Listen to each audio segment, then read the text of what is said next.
여드름을 몇 주 이상 치료했는데 효과가 없다고 한다면 과감히 병원을 옮기시는 것을 추천해 드리겠습니다.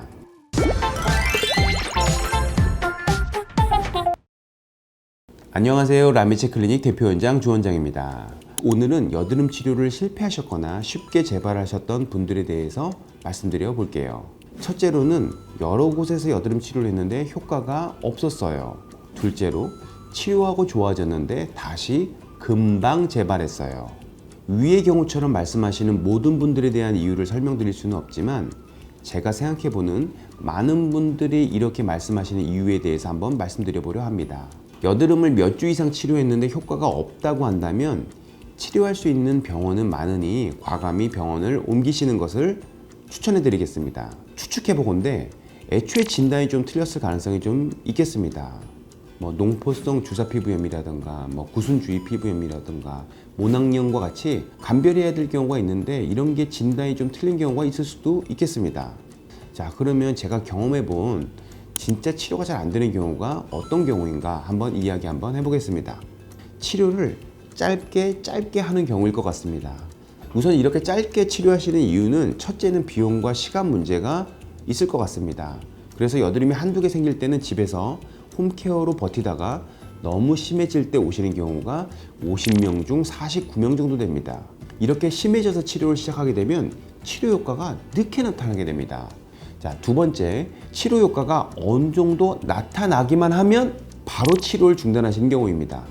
여드름 치료는 이렇게 하시면 여드름 재발은 재발대로 되고 치료비도 어느 면에서는 오히려 많이 들 수 있습니다. 자, 이제부터 제가 치료도 잘 되고 재발도 줄일 수 있고 치료비도 아낄 수 있는 방법을 한번 설명해 볼게요. 우선 여드름은 세균에 의해 생긴다는 것은 제 유튜브 구독자분들이시라면 알고 계시겠죠? 즉 여드름균에 의해서 염증 반응으로 고름이 생기는 겁니다. 어떻게 이 세균에 의한 염증을 치료하는 게 좋을까요? 어느 날 잇몸에 여드름 같은 고름이 한 개 생겼다고 가정해 봅시다. 겨우 한 개 생겼어요. 자, 며칠 뒤에 다른 잇몸에서 고름이 또 생깁니다.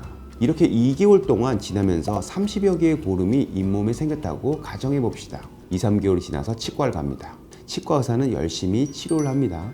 빨리 치료가 될 리가 없겠죠. 잇몸 여기저기 세균들이 잠복해 있을 거고 이미 진행된 염증이 많을 테니까요.